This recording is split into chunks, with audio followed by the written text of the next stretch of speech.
This Cap Times podcast is brought to you by Exact Sciences Corporation, the makers of Cologuard. Learn more at exactsciences.com.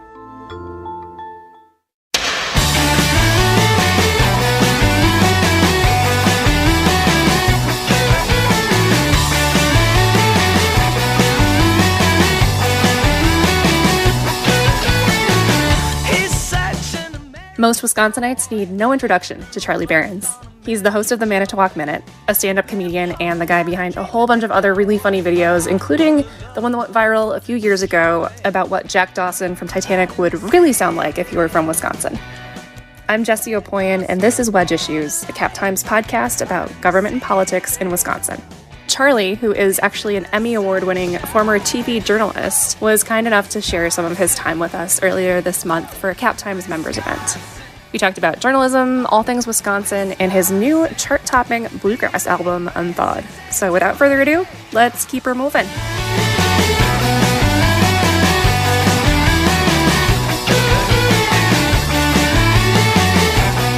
Well, hello, everyone, and thank you to everyone who's tuning in, and thank you to Charlie Berens for taking time out of his very busy schedule to support local journalism, which I know is a cause that's very important to him. And before we get started, I just want to say I know that all of you, in order to participate in this, to be here tonight, you had to become a Cap Times member, so we really appreciate that. It's crucial to our operation going forward. And if you have fun tonight and you like what we're doing here and you like what we do at the Cap Times, please tell your friends to become members too, because we're going to be doing more cool stuff like this. And we've got another Zoom event coming up on December 29th. Our food editor, Lindsay Christians, will be interviewing Chef Courtney Burns.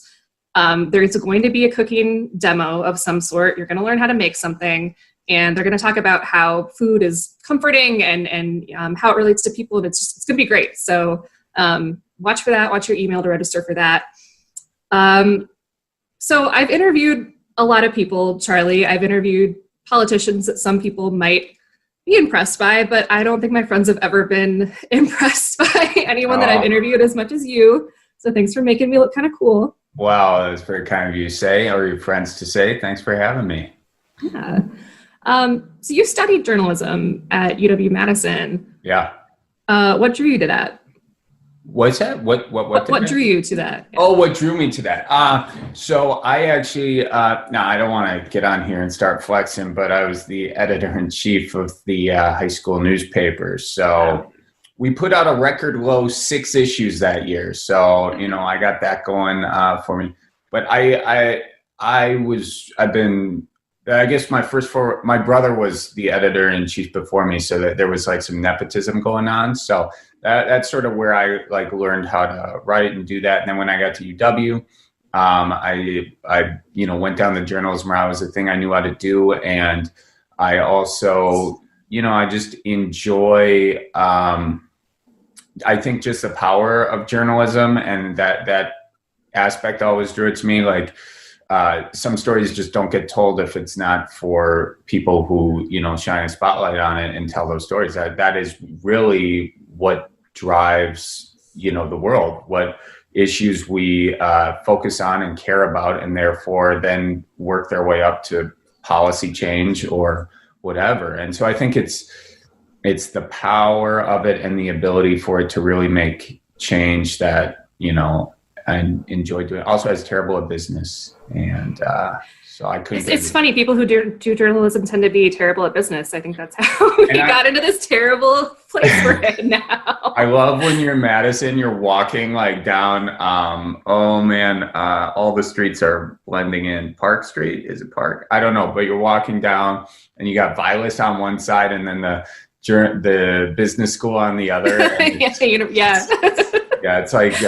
This bomb shelter from the 60s, and then this beautiful glass building. And now it's got another building. There's so many buildings in Mass. I was walking down the street there before the pandemic, and I turned the corner on one of the streets going towards State Street. And I did not recognize it at all. I had a moment, and this happens sometimes when I go on tour where I could be walking down a street and I don't know what city I'm in. This is not going to sound good on this podcast. People are now have more questions than answers. Anyway, that happened to me. Guy goes big city. Yeah, right. But that happened to me in Madison because I was like, oh, what am I looking at? Because I was so used to thinking I was going to see something, and there was a huge building there now. I was like, oh my gosh. No, it's happening all over the place. Like, I've only lived here, I don't know, 6-7 years. And like, I go to the street that my first apartment here was on and I don't recognize it. So it's not just you. Yeah. Yeah. I should also mention, which I forgot to at the top of this, that we are taking questions from the audience. So if you have one, please drop it into the Q&A box at the bottom of your Zoom screen. Hopefully you can find that. And we'll be kind of funneling those in throughout the night. And I should also mention, I don't know how much of this I'm actually going to get to, but I've got a keeper moving cracked open here tonight. Now, you mentioned something actually while we were doing the thing to make sure my internet was working, and you said something about keeper moving beer. You said it tastes like, what was that again? That said it tastes like, it reminded me of a Schlitz. And folks, there's no better gosh darn compliment that I could possibly have for the keeper moving light lager than for it to taste like an iconic, honestly, I'm going to say American beer, the Schlitz, okay? And thank you for Jessie. I'll pay you. I know we're not supposed to, tell everybody. It's frowned upon, but right. Okay. I'll take. We'll talk about it offline. Okay. Yeah. So 5. Yeah. Oh, sorry. All right. Yeah. Okay. So you found out when you were studying journalism, the thing that I found out like the first time I had a few too many beers around friends who weren't from here, which is, oh, yeah, you've got a Wisconsin accent. Well, you start getting a little too excited and you get the O's and the no's. And you got some advice to drop it, but you've obviously not gone down that path. Well, yeah. It's funny, like to really do it, like I've had to direct a few people on how to do it. And, it's honestly, it's really, if you just start only talking with the bottom jaw and you barely move the top jaw, that's just how it, so, I did, I just said, yeah, no. No. Yeah, no. I did get some advice to drop it, or I would not get a job in broadcasting. So I ended up doing that. I got a voice coach, and then, I learned how to, I don't know, I guess get rid of a lot of the stuff in the accent, but there were just dead giveaways, I mean, I was in Dallas or whatever doing the deal, and my opinion, the O, hard O. Yeah. I told everyone to find a bubbler on a hot day, they're like, Charlie, that's what you use to smoke the devil's lettuce. It's not a water fountain. I was like, well, water fountain, that's where you go to get change for the meter. But I mean, so those things just kind of kept happening. And then I just developed a character that sort of embraced everything that everybody, had said was wrong about my journalism. And there was a lot wrong in my broadcasting voice. So. But you did some pretty cool journalism, like while you were doing that. I mean, you covered politics. You got arrested covering politics. Yeah. What happened? What was that career path like for you? Well, that was actually in college. So in college, I was working for MTV, their Choose or Lose thing. And this was right in the early days of citizen journalism. And my assignment that evening was to cover the protests. And they had protests going on. That was my deal. And they were like, cover it till it ends. So I was staying. And then, now we see it on the news quite often, but, the cops form a wall. Obviously, they say it's a cease, or what do they call it? Where they say everybody go home, basically. Or disperse or cease and or disperse or something like that. I forget the name, but then they throw the tear gas and then the firecrackers or whatever. So anyway, long story short, at some point I was like, okay, I gotta go. And I was with this reporter from the Boston Globe, and we turned around, and he was a great guy who I don't remember his name, but he was taking me under his wing because it was clear I didn't know what I was doing. And I was like, so what do we do now? Because there was just a line of police officers, and he was like, well, I'm pretty sure we get arrested now. So they were no longer believing credentials at this point because, Photoshop just had come out and everybody was making fake credentials back then. And this was St. Paul. I don't know if I said that. There was St. Paul during the Republican National Convention 2008. And so then I got arrested, and then I spent the night in jail, which was, I was like a holding pen, like a bunch of tall, whatever. And I got peanut butter and jelly sandwiches, which was nice. And I gave half of mine to a taxi driver who ended up then returning this is the most Midwest thing now that I think about it. I give him a peanut butter and jelly sandwich. He gives me a ride back to Dinkytown in his taxi. No fare, no charge. So, and by no fare, I mean very fair. I got very fair. No fare to him, but I mean, he did get half a peanut butter jelly sandwich, and I was hungry, but he was a big not a terrible deal. And he asked for it, so I gave it to him. It's the actual Midwestern kindness and Midwestern nice that we hear about, which I want to ask you about this. So when you live in the Midwest, you hear every state kind of claim like Iowa nice, Minnesota nice, Wisconsin nice. Mm-hmm. And I have my thoughts on this, but I'm curious what your thoughts are on what that means and which state actually claims it. I don't know. I'm going to say Wisconsin is the nicest state for obvious reasons, but I think everyone claims Minnesota has the most, that's the most Minnesota nice, I think is the biggest trope or whatever you want to call it. But I think that each state can say they have their own thing. I'm going to go with Wisconsin, but, it's all the same vibe. It's, you can't go away hungry. We got extra raw meat for your cannibal sandwiches in the fridge, which apparently you're not supposed to eat. False. Really not. Yeah. I was going to ask you this later, but you brought it up. Are you a yay or a nay on the cannibal sandwich? Oh, I've had a cannibal sandwich or two in my day, Have you? Yeah, a vegan cannibal sandwich, actually. But, yeah, no, I'm kidding. That joke makes no sense. No, I've had them before, but I don't eat them often, I wouldn't say. It's not like my go-to. Okay. So it's like raw onions and other stuff on it that you...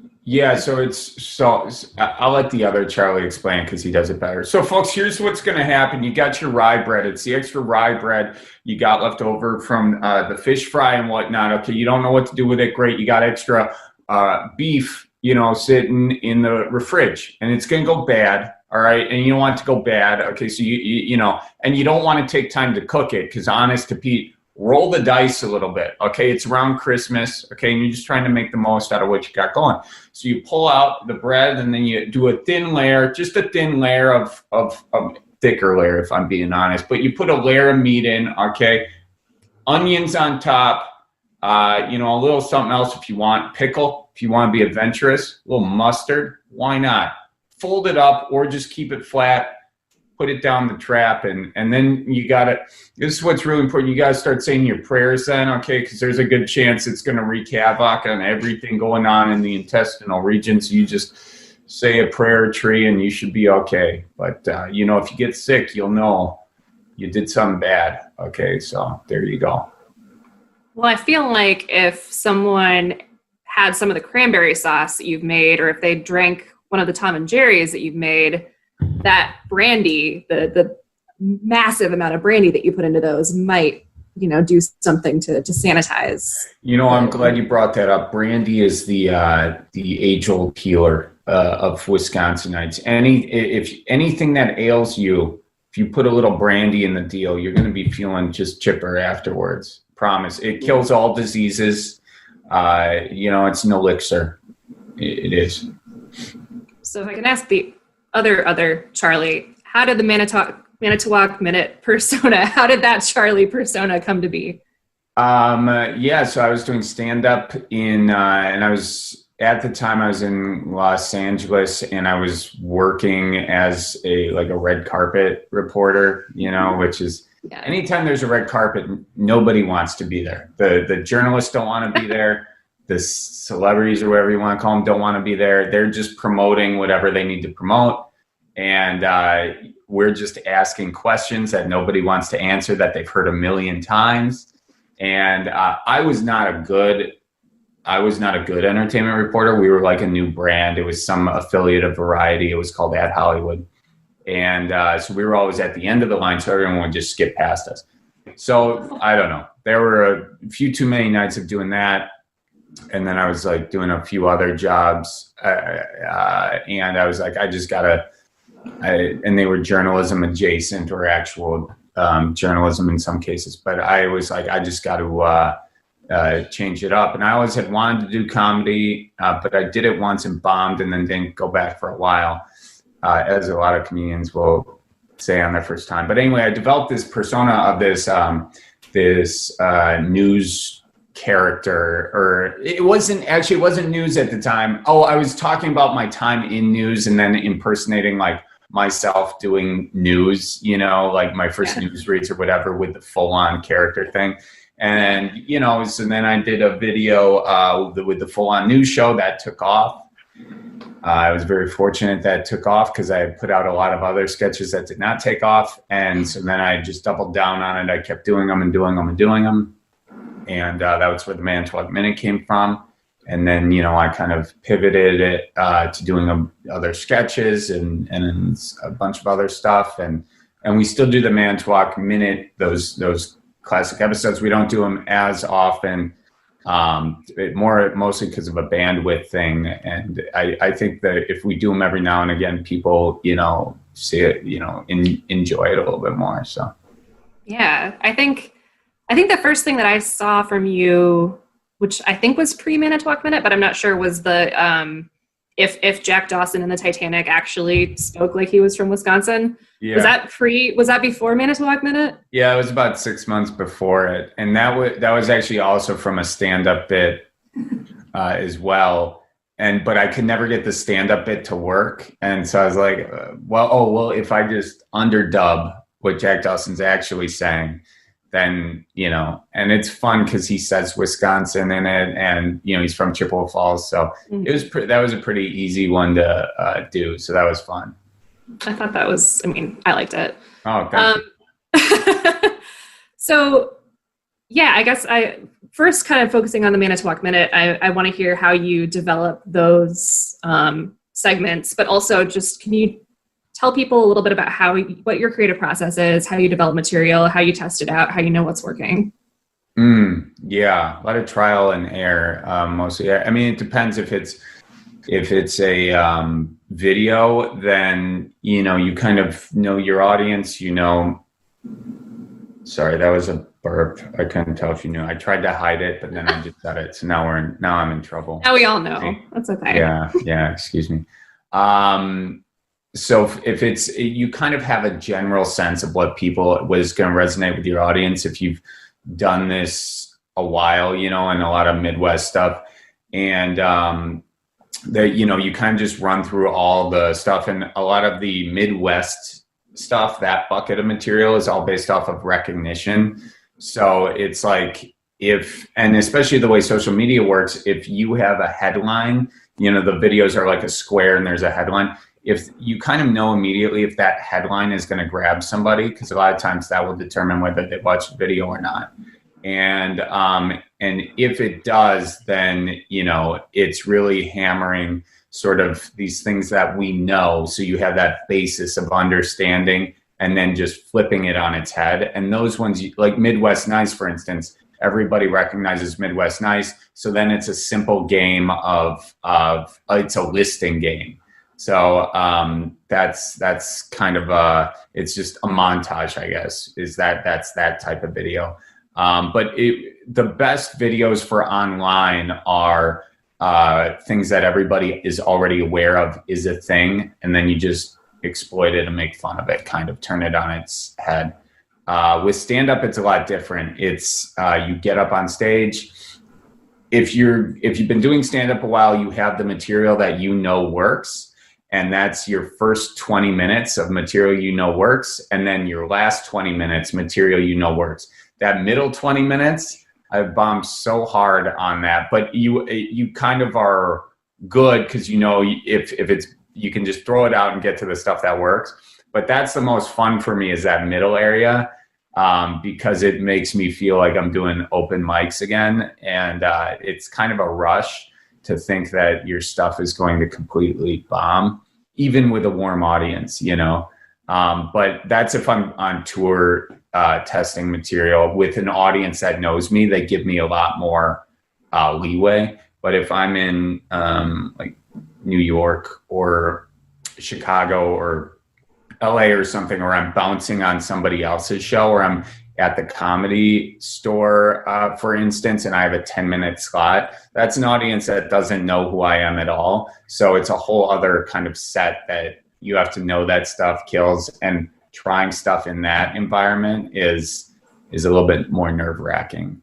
That was kind of a long, meandering answer, but no, it was a great answer. It in some way reminds me of the way that I like to do some interviews when I have to ask like harder, unpleasant questions. Like I like to start with the stuff that's going to like kind of butter someone up, and then go into like, okay, now we're going to ask the stuff that like neither of us want to talk about. And then, got to finish it up with some, easier questions so that I don't leave a bad taste in your mouth or whatever. So let's see here. It's 6:20. So in like 10 minutes. Yeah, we're moving into it. In 10 minutes, can I expect the hard questions? Is that the deal? No, I mean, yeah, it's going to get pretty brutal here, I think. Yeah, I know. The hard-hitting ones.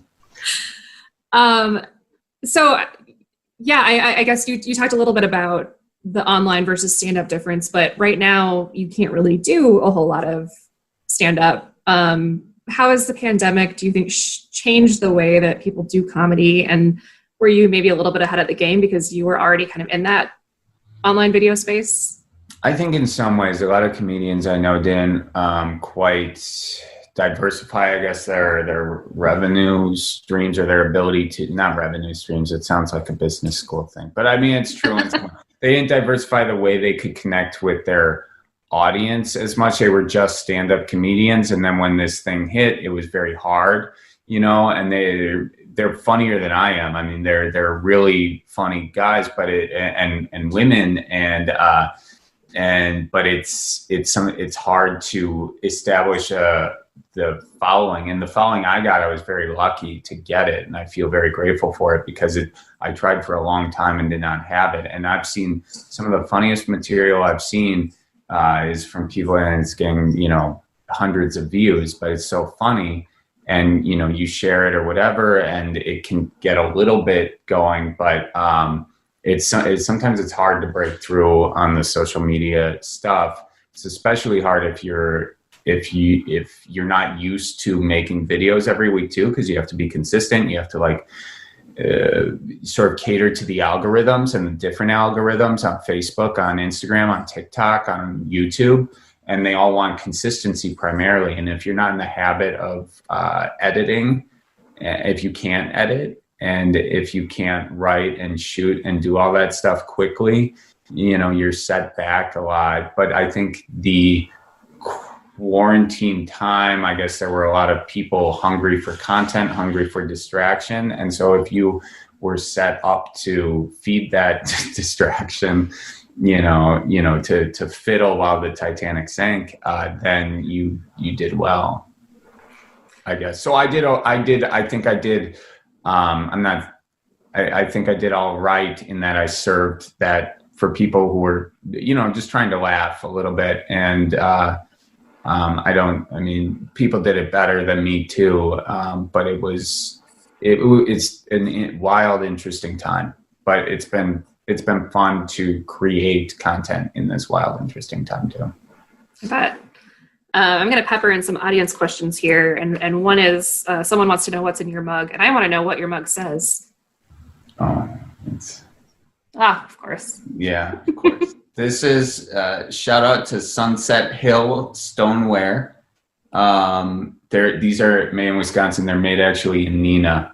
I wanted to make sure I got the name actually 100% right, but no, we made these for a little bit. We stopped making them. I think I don't know why. We should make them again because I really like them. But what's in it? Maybe it's a hot toddy. Is it a hot toddy? And then there's something, there's an elixir for my throat in there. I've heard brandy is very important, for health. So yeah, it's a lot of water though. So you see me like drink, it's not all booze, but it's, yeah, it's good for you. Yeah. Another question, actually two questions combined, because two people have asked about some of the partnerships that you've had. So the You Betcha guys and the As Goes Wisconsin stuff in terms of some of the voter sort of PSAs that you've done. How did these partnerships come to be, and how much does that sort of matter for all of you in terms of the way that you're able to do your jobs? Yeah, I think they're always very fun when you can collaborate with somebody else who's sort of in your space and gets it, and you're all you can all help each other and brainstorm or whatever. I think the collaborations are great and they're fun, and it puts you in a different box, and also it helps you share an audience. It helps you like get exposure to their audience, they get exposure to your audience, and then it's really. And I'll say this, there's sometimes in like stand-up comedy, not all the time, but there are certain like clicks, and it's a little bit like, you kind of have to work the door at the Comedy Store in order to get stage time and there's like almost like a hierarchy. That's not so much the case when it comes to online, I guess, creators, if you want to call. There's a lot of like creative energy, and people see the mutual benefit in collaborating. And Miles, for instance, the You Betcha guy, he and I could have easily seen each other as competitors. And I guarantee you there are videos that I put out that he's like, I can get more views than that, and because I look at his views, I'm like, how did he get that many views on that? And so you get into those kinds of fun, petty comparison things, but it's all in good heart. I mean, I don't really care at the end of the day, but I'll call him and bug him or annoy him if he put something out that was real good, and he'll do the same to me. So it's fun. Then Kristen is very talented, and she's an actress, I believe, before doing that, but she's done an amazing thing of kind of coming back to Wisconsin, creating really good, solid content in a difficult space. And she did an amazing job over the election, just informing people on, what certain things mean. And she kind of got into the nitty gritty of some of the political stuff and how things work. And I think did an amazing job conveying that to her audience. I mean, I know that her goal, I've talked to her a lot, is to be nonpartisan and just try to, present as much helpful information as she can.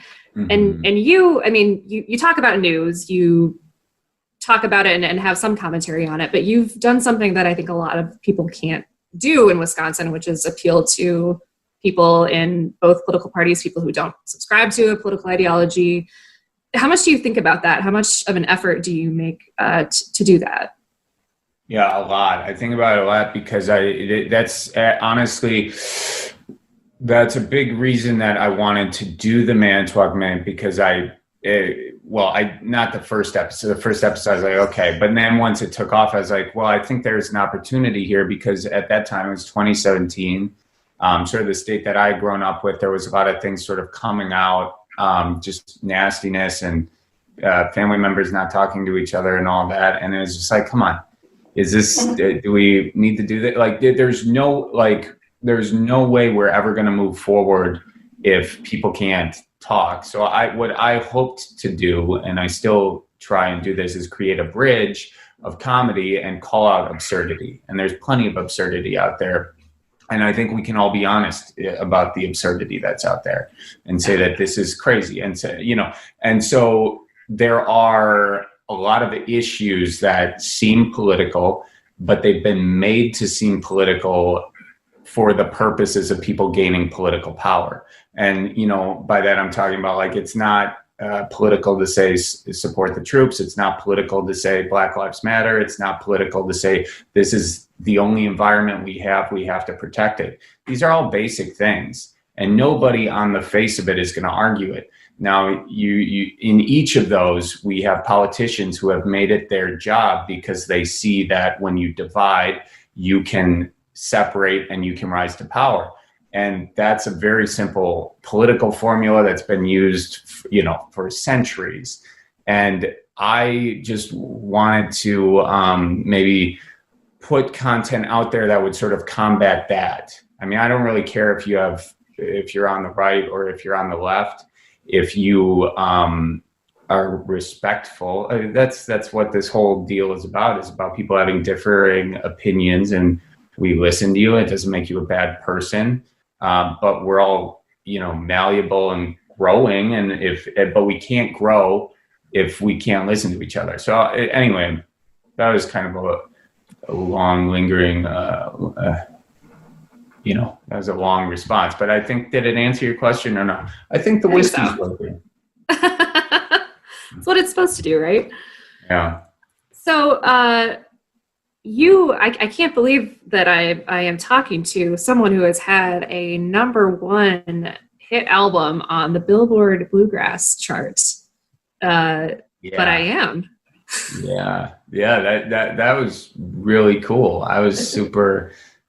I mean, since I was a kid, I always wanted to be like Bob Dylan or whatever. That was my hero kind of growing up, not that I'm saying I'm like him, don't take this the wrong way, but so I always incorporated music in my shows. And so then to actually put together an album, I've always written songs, but I've always also kind of not been great at singing, had bad rhythm, so to kind of force myself on stage to play songs that made me a little bit better. I got a vocal coach. Her name's Dot Todman. She's actually just on my podcast this week. She's awesome. And so to do that and get to a place where I can be presentable. There's a lot of auto-tune on the album. Okay, I screwed up a lot of notes. Okay, I'm going to be honest with you. But no, I'm kidding. Am I kidding? There's definitely. I thought it sounded a little bit like T-Pain, but. Yeah. We tried to get that Wisconsin thing in there. So.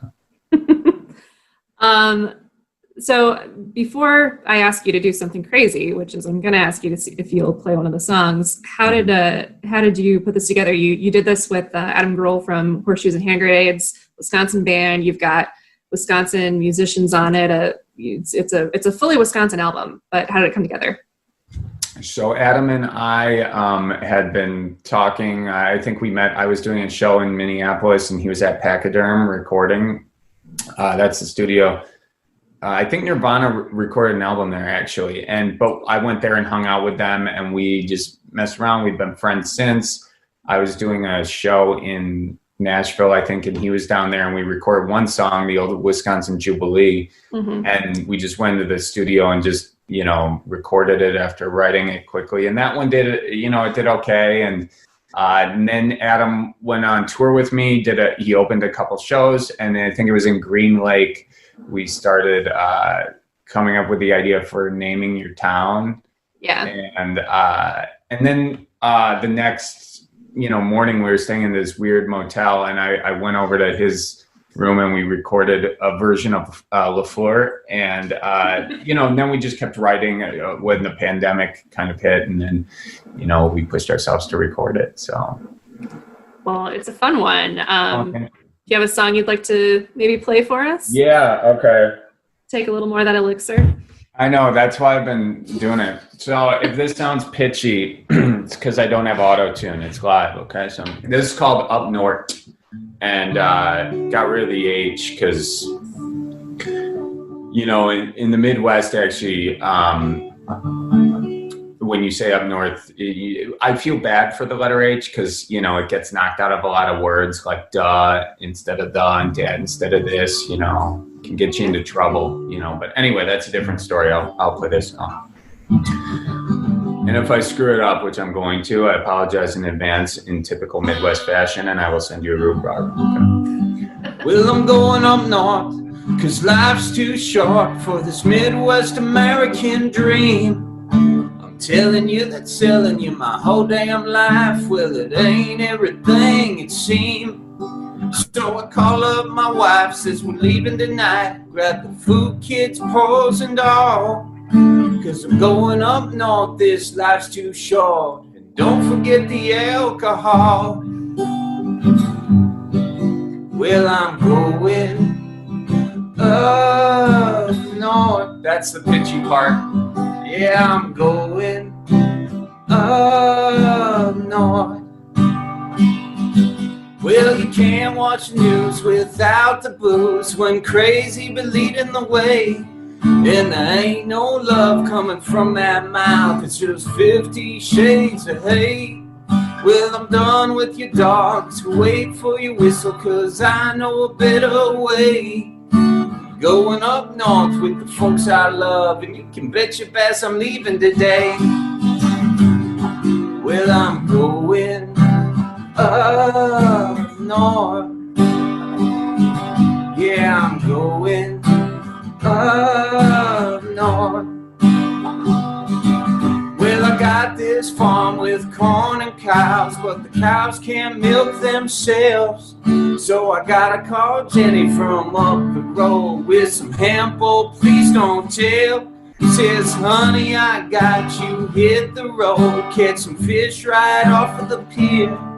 Oh, and bring me back a bag of perch, but please watch out for deer. Well, I'm going up north. Yeah, I'm going up north. Said I'm going up north. Yeah, I'm going up north. So there you go. You know, that up north, it's a little pitchy, okay, but I'm working on it. You know, more whiskey would make it a little less pitchy, I think. You get it. No, whiskey always helps. I have an important question. Do you have a line that signifies up north to you, or the Northwoods? Where does this cutoff happen? Oh, yeah, that's a very good question. I would say north of Wausau, but you can get into trouble because it kind of like, you know, it does this thing, because I would consider other, you know, if you go all the way over east, like Oconto, it's up north, you know, if you ask me, but if you ask a guy from Marshfield, you know, there's a whole, it's a whole thing, you know. I guess up north is relative. The answer is no. Yeah. I mean, I grew up in Marinette, which is, I mean, across the river from the UP, and yet I have had people tell me that that's not up north. Like, it still has to be higher than that. And I just, no, I mean, I won't. I think Highway 8 is what some would say. Yeah. And then, you know, but when I go up north, I go up to Land O'Lakes. So that's right on the border of the UP. UP is definitely up north. We can definitely say that. But yeah, it's kind of like Milwaukee, how like Wauwatosa kind of digs in, and like you could be west, and yet you get what I'm saying. Yeah, it's a state of mind, right? Yeah. There you go. Listening to the album, I guess I thought that I had probably heard all of the Hallelujah covers that I ever needed to hear in my life. So I was a little skeptical going in, seeing that there was going to be one on there. But setting Oofda to Hallelujah, I loved it. I mean, it's funny, but also I loved it because it reminded me of my grandpa, who, you know, would say that all the time. And I know your grandparents are also pretty big fixtures in what you do. So how much of what you do is shaped by your family, whether it's your grandparents, whether it's growing up with 12 kids under one roof? How does that shape what you do? Very much so. In fact, most of my character is based off of, you know, my grandpa and stuff he would say. And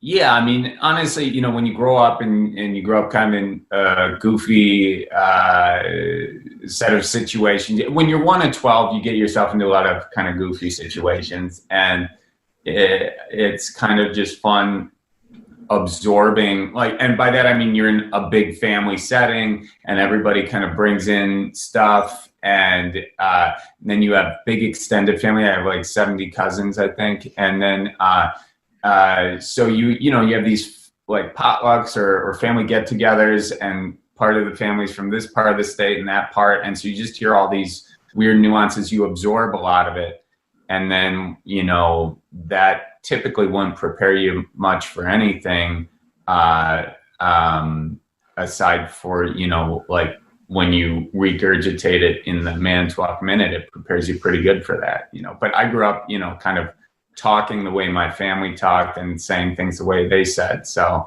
that's honestly, I'm lucky that was the case, because it's a cool culture and one I enjoy very much. So I know that we are drawing closer to the end of the time that we have, so I'm going to try to get in a lot of a few more audience questions and a lot of the really Wisconsin focused questions that I have for you, because I think that's kind of why we're all here.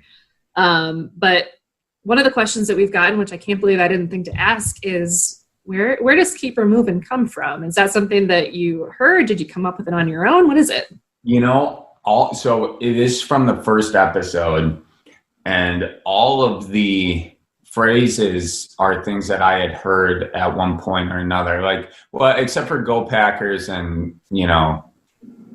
For that Go Packers phrase, I wanted like Edward R. Murrow has good night and good luck. I want my version, and it's Go Packers, F the Bears. Yeah. And Keep Her Moving. I had a buddy who said Keep It Moving, and he's from Indiana. His name's Scott Evans. He's on. He and I were roommates for a while. He's on Access Hollywood now, actually. Oh, but wow. He would always tell me to keep it moving. And then, and I had heard people say it here before. I watch a lot of fishing shows too, and Larry Smith says it, and I can't remember where it actually originated from, but like none of the phrases are. And I guess that's the whole thing with the Manitowoc Minute, is it's all a reflection of what already exists. So I didn't, create, cheese Louise, or I didn't, these are all just phrases that I didn't create oofta, I didn't create ope.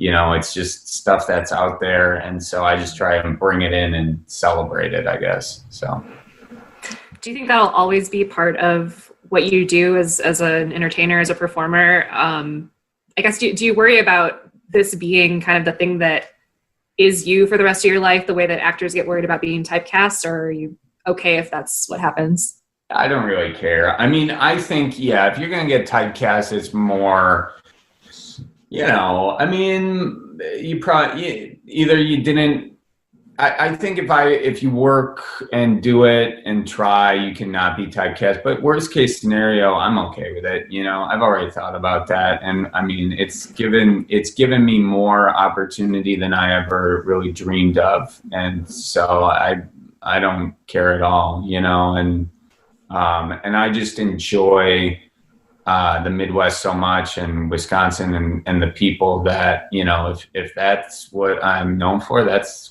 great, So the opportunity that it's given you, I mean, you could easily take that, run with it, just be kind of concerned about yourself, but you, in almost everything that you do, talk about charitable organizations. Particularly, you donate a lot of the proceeds of your merchandise to the VFW and other organizations, the Boys and Girls Clubs. I know you support them. I don't know how to ask this without just like flattering you, but I mean, why did you decide to do that, to kind of give back while you're also just kind of making a name for yourself? Yeah, glad you asked. And honestly, it's the fear of purgatory. Okay, when you grow up Catholic, you know that you can go to heaven. Okay, I've already written that off the list. You can go to hell. That's a possibility. What I'm shooting for is that middle ground, that's purgatory. It's kind of like the, it's cocktail hour before you go to heaven, okay? So Yeah, and how it works is either you can buy indulgences, okay, so you can buy your way there, or you can do good deeds, or grandma can say a bunch of rosaries for you, and that'll get you to heaven quicker. But I figure if I can just land in purgatory, then someone somewhere is going to say enough rosaries for me to take the elevator upstairs. And so that's really the primary motivation. It's self-motivated, if I'm going to be honest with you. So I respect that. Yeah. Okay. When you're not drinking a keep her moving beer, which tastes like a Schlitz. Yeah. Let's remind everyone. Mm-hmm. What's your standby? Oh, whatever's in the fridge, mostly. No, I drink whatever. I don't have taste buds, to be honest with you. I'm more of a consumer for the product of what, of the feeling afterwards. You know what I mean? Mm-hmm. Anyway, what I'm saying is if I drink coffee, I'm not so concerned about what the coffee does. I'm interested in the coffee situation. And honest to Pete, don't matter what beer I'm going to drink. If I get a little beer buzz going after, a couple, two treat, then it did its job. I'm not going to sit here and say, is that an IPA? Is that a Busch Light? Although Busch Lights do suck. They taste like water. But you know what? Everyone's got to drink water. And so I says, however it goes, it goes. But I will say this, even though I can't taste nothing, Keep Her Moving is the best tasting Schlitz in Wisconsin. Okay, so... Second that. Best. There's Schlitz, and then there's right. So yeah, right up there. Mm-hmm. How do you take your old fashions? Thank you for asking. I take them sour. Okay, I like a jolly good floater in there. Okay, sour power. That's the way it's always been since I was a kid. And you don't forget that Florida or that floater. Florida. Thanks, whiskey. You don't forget that floater. Or else, you might get, smacked upside the head with the good book. Okay, so you got to think about that. Okay, so anywho, any people sensitive about that just dropped off the chat. Only 3, it looks like. So there you go. Thank goodness. Yeah, direct anything to Grandpa Bob if you're upset about that. So that's where I learned that. That's fair. Someone in the chat has asked us, what is the way to make a gimlet in Wisconsin? Do you have opinions on this? Gimlet. So I actually used to be a bartender at the Coal Center. And so not to sit over here and flex, but I learned how to make a gimlet there. And what I remember is you can do a gimlet. So what is that? That's vodka? That's how you know I shouldn't be answering this question. So what is that? Is that vodka? Yeah. No, you can do a vodka gimlet. You can do a gin gimlet too, right? Yeah. It's like lemon and booze, and then who cares? Honestly, I was a bad bartender because again, no taste buds. I just go like that. And if you put extra booze in, no one's going to care anyway. So that's true. Mm-hmm. If you're going out for fish fry, perch, walleye, or bluegill?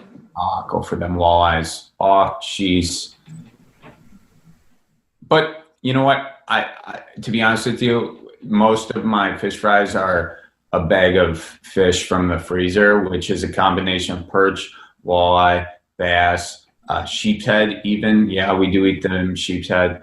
Northern, with the wide bones taken out, okay? Unless Andy was cleaning it, and then he just hacks right through them, and you choke when you eat them. So that it could be any of them. What do you put on your brats? Oh, glad you asked. I like to put, mustard. I'm a big mustard guy. Okay, I got a whole collection of mustard, but then kraut and relish. Honestly, I'm a works guy. Anything you got to put in. I love jalapenos. You put them on there. I want to be sweating by 2 p.m., So, I'm a mustard, onion, and sauerkraut, but ketchup on a brat? Yes, no. Some folks, it's not for me, but if there's ketchup out there and there ain't nothing else, I'll go with ketchup. Some people are purists, and gosh bless them. Okay, but that's just not me. I'm a utilitarian. So whatever you got, I'll put down the gullet. Sure, I'll do it at least once. Your wife is also a funny person who creates content. Do you guys ever do you compete over who's funnier, or is it all collaborative?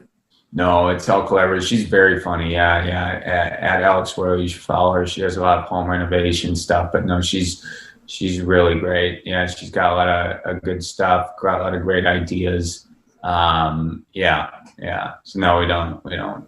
It's very different stuff too. There's honestly not a whole lot of anybody I feel like I really am competing with. That's the nice thing about the creative space too, is that there's a abundance of ideas out there, and it's just fun to collaborate with people. You guys have a puppy? Oh yeah, a little Buck. Yeah, how's he doing? Yeah, he's good. He's a terrier mixed with an armadillo, actually, and they breed down there in Texas, and he was on the side of the road, and we didn't rescue him, he rescued us, honestly. So there you go. That's what people say, I hear. Yeah, I can see why. Yeah, he sleeps. So of course, Vikings and Bears are playing an NFC championship. Who do you root for? Vikings. All right. 100%. You're committed. And I don't, I've thought about that long and hard, but the Bears would have to be playing Lucifer, and I would be on the side of the devil. So, yeah. Do you have a favorite cheese? No. Well, I like a lot of different cheeses, which is why it's not an apathetic no. I like a lot of different cheeses. I'm a big fan of, obviously, cheese curds. Now, I know that's going to sound cliche, but I really do enjoy the texture and the shape of cheese curds. And the sneakiness. Fresh or fried? Fresh. But some people, again, will, go against the fried situation. I'm all about that. I'll do that, Just make sure you got your Tums ready to go, All-time favorite Packer and best Packer quarterback of all time. Wow. I'm going to go with the classics, Bart Starr, and all-time favorite Packer, Ray Nitschke. I like the Ray Nitschke story about the tower falling on him, and he had a hole in his helmet and everything. I don't know if it's true or not, but it's a great story. Who cares if it's true? Doesn't matter. That's certainly not me. I'm only a journalist. Okay, I've kept you too long, but I want to hear, what else are you working on right now? What's coming next for you? I'm working on Off the Record. There are other people here, right? I know. We're working on some longer form stuff, and it's fun, and it has to do with Wisconsin City.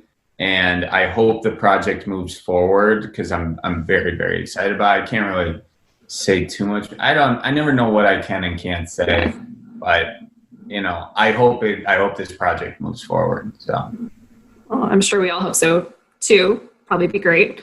Or if it's not, you'll do something else. Yeah, it's like I never said it, Yeah, just pretend it didn't happen. It failed miserably. So I guess I assume everyone who's on here probably knows where to find you, but I do want to give you a quick opportunity to, plug anything that any places people can go to find your stuff and how they can support you. Yeah. It's just at Charlie Berens on any of the platforms. And then there's no H in Berens, but, I still respond to it if there is. It's silent. And then at Manitowoc Minute. So both of those. Great. Well, I want to thank you. I want to thank everyone who's here tonight again. You're all CapTimes members, but I still feel compelled to direct you to membership.captimes.com and send that link to all your friends. Tell them you had a good time tonight. I don't know if I can say this, but tell your folks I says hi. Oh, yeah. Yeah. And watch out for deer. Can I butt in on this outro too? Please, yeah. I want to tell them to watch out for deer. They are running around all willy-nilly, and with the roads slicker than snot, they'll pop in, and then boom, you got venison, but also a broken Corolla. So just use your noggin. Trade off. Yeah. This has certainly been one of the best 53 minutes of my life. I hope it was for everyone else. Can we do a little go pack and F the Bears to play us out here? Yeah. Can I say the F word or no? I think say it. Yeah. Okay. Folks, this was the best Cap Times interview of your life. As always, go Packers and fuck the Bears. Okay, I said Bears. Honestly, I talked to Father Tom about that, and he says it don't count as a swear word if it's immediately preceded by the Bears. Okay, not a swear word. Father Tom, if you got problems with it, I'll see it as confessional. Okay, you're in the clear. You're at least going to purgatory. Yeah. All right. Thank you so much for doing this. Thank you, everyone else. I hope you have a great night. Bye-bye. Thank you. Since my heart still likes to be, I'm coming home. Come home to me. Oh, Wisconsin. Oh, Wisconsin. Thank you for listening to Wedge Issues, and a special thanks again to Charlie Berens for giving his time so generously. Our theme music is Oh Wisconsin by Loxley. You can subscribe to Wedge Issues on Apple Podcasts, Stitcher, Spotify, or wherever you prefer to do your listening. And if you have feedback or suggestions for me, you can find me on Twitter at Jessie Opoien, or you can email me at jopoien@madison.com. I hope you have very happy holidays. As Charlie would say, watch out for deer. We'll see you next time.